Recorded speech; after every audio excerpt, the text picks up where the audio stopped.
నమస్తే. నమస్తే అండి. మేము తెలుగు మీడియా ఛానల్ మాది. అయితే మీ మీ పేరు మేడం? నా పేరు సునీత. నాది అమ్మ ఆదరణ ఆర్గనైజేషన్. గత 10 సంవత్సరాలుగా తాండూరు మండలంలో అనేక సేవా కార్యక్రమాలు చేయడం జరుగుతుంది. గతంలో కూడా అనేక ప్రభుత్వం చేపట్టే కొన్ని ప్రజలకు సంక్షేమ కార్యక్రమాల్లో మీరు ముందు పనిచేసినట్టు ఎంతవరకు?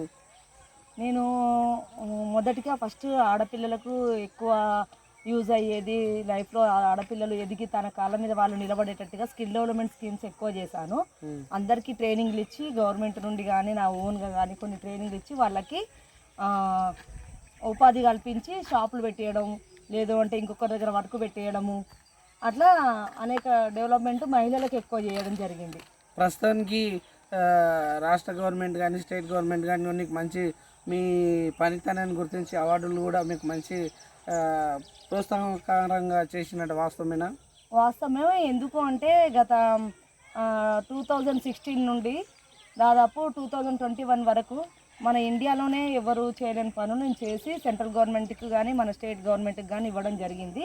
స్వచ్ఛ భారత్ టాయిలెట్స్ కట్టియడము, దాదాపు 22 గ్రామాలను దత్తత తీసుకొని ఆ గ్రామాలన్నీ కూడా టాయిలెట్స్ కట్టేయడం జరిగింది.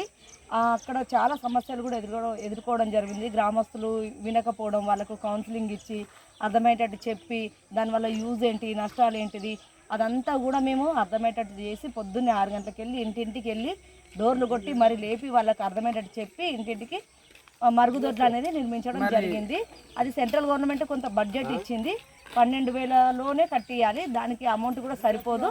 వాళ్ళు గ్రామంలో ప్రతి ఇంటికి కూడా ఒక 5,000 3,000 ఎక్స్ట్రా అమౌంట్ కలుపుకొని మీరు ఇలా చేయడం వల్ల ఫ్యూచర్లో మీకు మంచి మళ్ళీ సెంట్రల్ ఏమున్నా కూడా దీన్ని బేసిక్ చేసుకొని మీకు గవర్నమెంట్ స్కీమ్స్ అనేటివి వస్తాయి. మళ్ళీ మీ ఆరోగ్యాలను మీరు కాపాడుకునే వాళ్ళు అవుతారు అని అర్థమయ్యేటట్టు చెప్పి 22 గ్రామాలను నేను టాయిలెట్స్ కట్టించి గవర్నమెంట్కి ఇవ్వడం జరిగింది. మీరు గతంలో ఈ సేవా కార్యక్రమంలో కొనసాగబట్టి ఒక మహిళగా కొనసాగబట్టి ఎన్ని సంవత్సరాలు అయింది మేడం? నేను మామూలుగా 15 సంవత్సరాల నుండి ఈ వర్క్లన్నీ చేయడం జరుగుతుంది.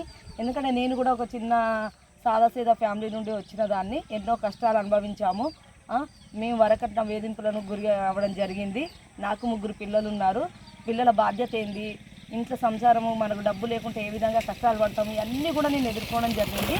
కాబట్టి ఇవన్నీ దృష్టిలో పెట్టుకొని నా ద్వారా నేను కొంతమంది మహిళలకు చేయడము, గ్రామాలను అభివృద్ధి అనేది జరిపించడము నేర్చుకొని నేను ఇప్పుడు ఈరోజు 10 మందికి ఉపయోగ పనులు చేస్తున్నా. మేడం, ఇప్పుడు ప్రస్తుతం చేపట్టే ఇంకుడు గుంతల కార్యక్రమం యాలల్ మండల్లో 39 గ్రామ పంచాయతీల్లో కానీ మీకు అప్పగించారు.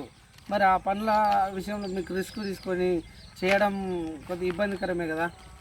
అవును, ఇబ్బందికరమే. కానీ నాకేదైనా గవర్నమెంట్ ఇచ్చిన ఇంతకుముందు గతంలో బాత్రూమ్లు కట్టించినందుకు మరుగుదొడ్ల నిర్మాణం మంచిగా చేపట్టిననే మళ్ళీ నాకు కలెక్టర్ కానీ డిఆర్డిఓ వాళ్ళు పంచాయతీరాజ్ డిపార్ట్మెంట్ వాళ్ళు పిలిచి ఈ పనును దెబ్బ చేయగలుగుతావు అంటే నేను 100% సక్సెస్ చేసిస్తా, 10 మందికి ఉపయోగపడే పని నేను తప్పకుండా చేయగలుగుతాను అని నేను వాళ్ళకి మాట ఇచ్చి ఈ పనిని చేపట్టడం జరుగుతుంది. ప్రతి గ్రామానికి మురికి నీరు పోయే ఇంకుడు గుంతలు అనేది నిర్మించడం జరుగుతుంది. మేడం చూడండి, ఇదైతే ఇప్పుడు మీరు చేసే ఇంకుడు గుంత కార్యక్రమం కదా?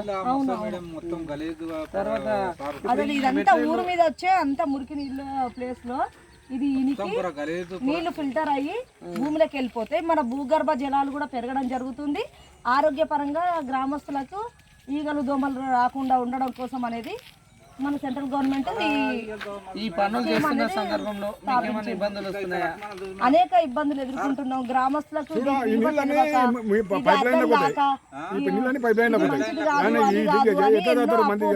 ఎదుర్కోవడం, వాళ్ళకి సమాధానం చెప్పడం అనేది జరుగుతుంది.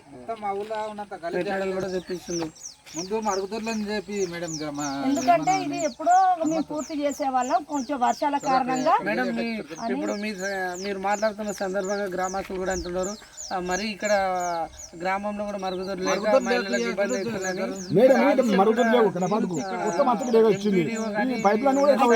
మీరు పంచాయతీరాజ్ డిపార్ట్మెంట్ కి నేను కూడా చెప్తా సార్, ఇట్లా గ్రామస్తులకు ఇబ్బంది అవుతుంది, రోడ్ల మీద అన్ని గలీజ్ చేయడం జరుగుతుంది. కొంతమంది అప్పుడు వచ్చినాయి కానీ దాన్ని వినియోగించుకోలేదు. సెంట్రల్ గవర్నమెంట్ ఇచ్చింది, మన స్టేట్ గవర్నమెంట్ కూడా ఇచ్చారు. కానీ గ్రామస్తులకు దాని విలువ తెలియక, మరుగుదొడ్ల విలువ తెలియక చాలా మంది కట్టుకోలేదు. కడుక్కోలేదు. ఇప్పుడేమో మళ్ళీ కావాలంటున్నారు. కాబట్టి రోజు రోజుకు ప్రజల్లో అవగాహన అనేది కలుగుతుంది. కాబట్టి మళ్ళీ కూడా స్వచ్ఛ భారత్ టాయిలెట్స్ ప్రోగ్రామ్స్ ను IHHL ప్రోగ్రామ్స్ ను మళ్ళీ కూడా సెంట్రల్ గవర్నమెంట్ నిర్వహించాలని గవర్నమెంట్కి, మోదీ ప్రభుత్వానికి నేను ప్రత్యేక ధన్యవాదాలు తెలుపుతున్నాను. మళ్ళీ కూడా అవకాశం ఇవ్వాలని కోరుకుంటున్నాను. మీ ద్వారా మా తెలుగు మీడియా ద్వారా మేము కూడా ప్రజలకు అవగాహన కల్పించే కార్యక్రమాన్ని కూడా చేపడతాం, అధికారుల దృష్టికి తీసుకొస్తాం.